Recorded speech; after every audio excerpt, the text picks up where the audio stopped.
सुंदरवन जंगल में सुंदरी कौवी और टुनटुनी नाम की दो सहेली रहा करती थी। वो दोनों बहुत ही चालाक और कंजूस किस्म की थी। वो दोनों चोरी करने में भी माहिर थी। एक दिन वो दोनों फलों की दुकान पर जाती हैं।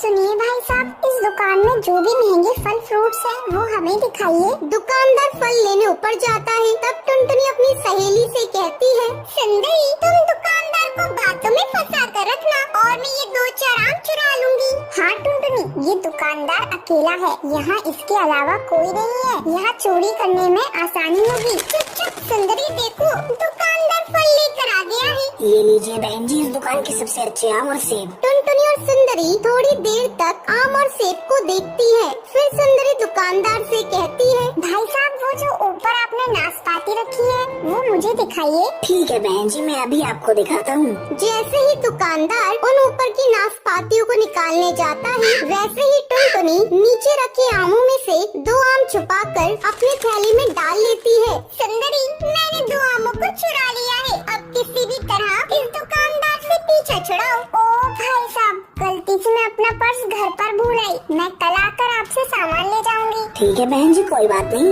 ये दुकान तो आपकी ही है। आप जब चाहें आकर यहाँ से फल ले जा सकती हैं। सुंदरी और टुनटुनी आम चुरा कर दुकान से बाहर निकल आती हैं। देखा सुंदरी, मैंने कितनी स्मार्टली पके आमों को चुराया है। दुकानदार को इसकी फर्क भी नहीं लगी। चल उस सब्जी के ठेले के पास चलते हैं, थोड़ी सब्जियाँ भी ले लेती हूँ। सुंदरी, सब्जियों को खरीदना क्या है, उसे भी चुरा लेंगी। हाँ हाँ, वही तो मैं भी सोच रही हूँ, सब्जियों को भी चुरा लेंगे। दोनों सब्जी वाले के ठेले के पास जाती हैं।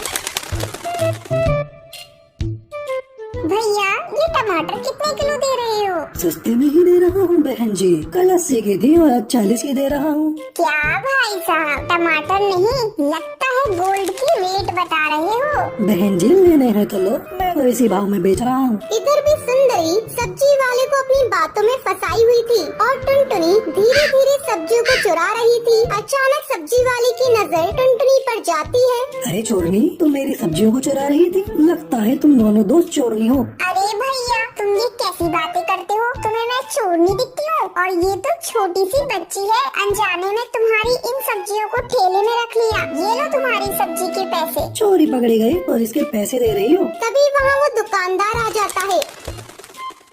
भाई साहब देखिए ना, ये मेरी दोस्त को चोर बता रहे हैं। बताइए, क्या मैं चोर हूँ? अभी अभी मैं आपकी दुकान से आई हूँ। तभी दुकानदार को टुनटुनी के थैले में उसके आम दिख जाते हैं। अरे ये आम तो मेरी दुकान के हैं, तुमने इसे मेरी दुकान से चुराया है? मैं अभी पुलिस को फोन करके बुलाता हूँ। नहीं नहीं भाई साहब, हम लोगों से गलती हो गई, आगे से हम लोग ऐसा नहीं करेंगे। आप पुलिस को मत बुलाइए। उस दिन के बाद से टुनटुनी और सुंदरी चोरी करना छोड़ देती हैं और मेहनत मजदूरी करके अपना जीवन व्यतीत करने लगती हैं।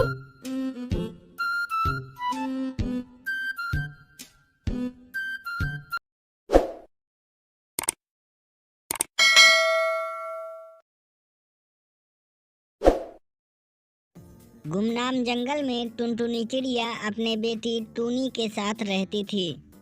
टुनटुनी चिड़िया और उसकी बेटी अकेले ही रहते थे क्योंकि उसके पिता की पिछले ही साल मृत्यु हो गई थी। टुनटुनी चिड़िया को अपनी बेटी को पढ़ाने लिखाने का बहुत ही शौक था और जब उसकी बेटी की पढ़ने लिखने की उम्र आई तब उसके पिता की ही मृत्यु हो गई। अब इसी सोच में टुनटुनी चिड़िया डूबी रहती थी कि उसकी परवरिश कैसे करेगी। टूनी चिड़िया अपनी माँ टुनटुनी चिड़िया से कहती है, माँ, मैं भी पढ़ने जाऊंगी। देखो मेरे साथ के सभी बच्चे स्कूल जाते हैं। माँ, मैं भी पढ़ने जाऊंगी। फिर टुनटुनी चिड़िया कहती है, ठीक है मेरी बच्ची, अगले महीने से तुम स्कूल जाओगी। अपनी बेटी से ऐसा कहने के बाद टुनटुनी चिड़िया बीच जंगल में जाकर खूब तेज तेज से रोती है। मैंने बोल तो दिया है अपनी बेटी को कि तुमको स्कूल भेजूंगी, पर मैं पैसे कहाँ से पाऊंगी? मेरे तो कोई कमाने वाला नहीं है। तभी वहाँ पर टुनटुनी चिड़िया की दोस्त झिमझिम चिड़िया पहुँच जाती है और अपने सहेली को रोते हुए देखकर उससे पूछती है, टुनटुनी, तुम ऐसे यहाँ पर क्यों रो रही हो? टुनटुनी, क्या हो गया? टुनटुनी, तुम क्यों रो रही हो? तब टुनटुनी चिड़िया बोलती है, रिमझिम, तुम तो जानती हो कि टूनी के पापा नहीं रह गए। अब टूनी पढ़ना चाहती है और घर के खर्च भी हैं। मैं अकेले कैसे उठाऊं? मैं यही सोच सोच कर रोती रहती हूँ। तब रिमझिम चिड़िया बोलती है, अरे बहन, तुम समोसे की दुकान क्यों नहीं रख लेती? तुम्हारे जैसा समोसा तो कोई नहीं बना पाता। तुम समोसे की दुकान रख लो जिससे कि तुम्हारा खर्चा चलने लगे। फिर टुनटुनी चिड़िया समोसा बनाना चालू कर देती है। टुनटुनी चिड़िया के समोसे इतने ज्यादा अच्छे होते हैं कि जंगल के सभी पक्षी टुनटुनी चिड़िया के दुकान में समोसा खाने के लिए आते हैं। लाओ भाई लाओ, समोसे खिलाओ, लाओ लाओ समोसे खिलाओ। हाँ, अभी लाई, बस गर्मा गर्म निकल रहे हैं। ये लीजिए समोसे। फिर टुनटुनी चिड़िया की दुकान बहुत अच्छी चलने लगती है और वह अपना खर्च निकालती है और उसकी बेटी स्कूल भी जाती है।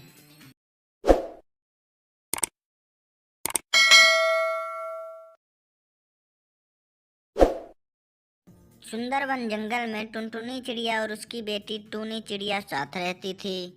टुनटुनी चिड़िया बहुत ही गरीब थी। वह अपना और अपने बेटी का पेट पालने के लिए लोगों के घरों में जा जाकर काम करती थी। टुनटुनी चिड़िया बहुत ही ज़्यादा दुखी थी क्योंकि वह अपने बेटी का अच्छे से देखभाल नहीं कर सकती थी, ना ही उसे स्कूल भेज सकती थी। इस बात की चिंता उसे सताती रहती थी। एक दिन जब टुनटुनी चिड़िया काम करके घर लौटी तब उसने देखा कि उसकी बेटी घर पर नहीं है। टूनी के घर में न होने से टुनटुनी चिड़िया बहुत ही ज़्यादा चिंतित हो गई और वह टूनी को पूरे जंगल में इधर उधर खोजने लगी। टूनी, टूनी, कहाँ हो बेटा तुम? टूनी। बहुत घने जंगल में जाने के बाद एक जगह उसे टूनी दिखाई देती है। वह बहुत उदास और चुपचाप बैठी रहती है। तब टुनटुनी चिड़िया टूनी चिड़िया के पास जाकर बोलती है, अरे टूनी बेटा, तुम यहाँ कैसे पहुँच गई? यहाँ बहुत घना जंगल है, तुम यहाँ क्यों आई हो? माँ, मैं खेलते खेलते यहाँ चली आई हूँ। माँ, मुझे बहुत डर लग रहा है, आप मुझे जल्दी से घर ले जाइए माँ।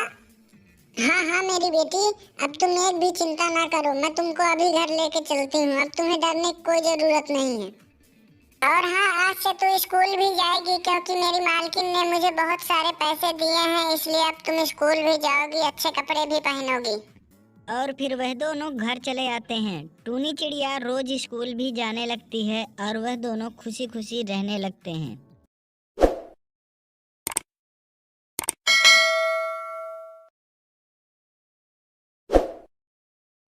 एक घने जंगल में चिंकी नाम की एक चिड़िया अपनी 3 बेटियों और पति कालू के साथ रहती थी। चिंकी चिड़िया ने 3 बेटियों को जन्म दे दिया है। इसी वजह से कालू कौआ चिंकी चिड़िया से झगड़ने लगता है।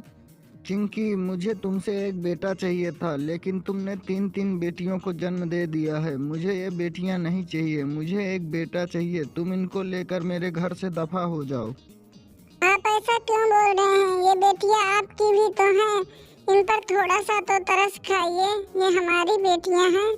मैं कुछ भी नहीं जानता। तुम अपनी इन मनहूस बेटियों को लेकर निकल जाओ मेरे घर से। मेरे घर में तुम लोगों के लिए जगह नहीं है।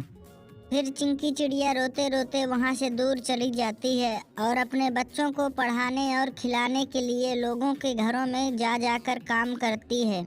एक दिन चिंकी चिड़िया की बड़ी बेटी उससे पूछती है, माँ, पापा ने हमें क्यों निकाल दिया है माँ? माँ, वहाँ रहते थे तो कितना अच्छा रहता था माँ, जो मन में आता था वो खाते थे। बेटा, पापा अभी नाराज हैं हम सबसे। तुम तीनों पढ़ लिख कर अच्छी नौकरी पा जाओ, उसके बाद पापा हम लोगों को माफ कर देंगे। फिर वह तीनों खूब लगन से पढ़ाई कर कर डॉक्टर बन जाती हैं, जिससे कि सभी जगह कौवे का मान बढ़ जाता है और कौवा आकर अपनी बेटियों से और अपनी पत्नी चिंकी से माफ़ी मांगता है और फिर वह सभी खुशी खुशी रहने लगते हैं।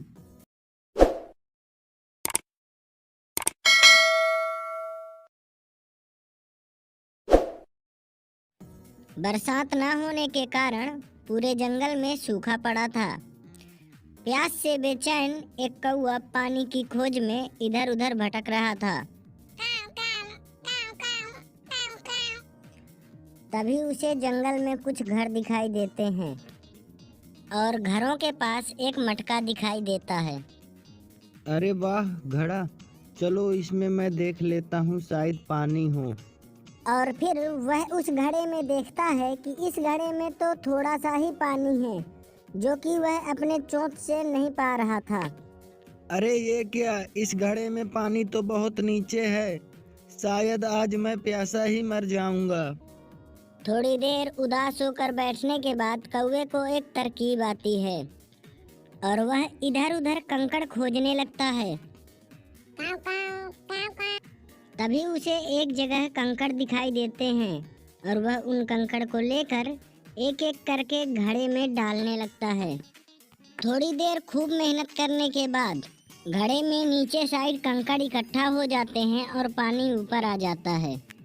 अब वो घड़ी आ गई थी जिसके लिए कौवा खूब मेहनत कर रहा था।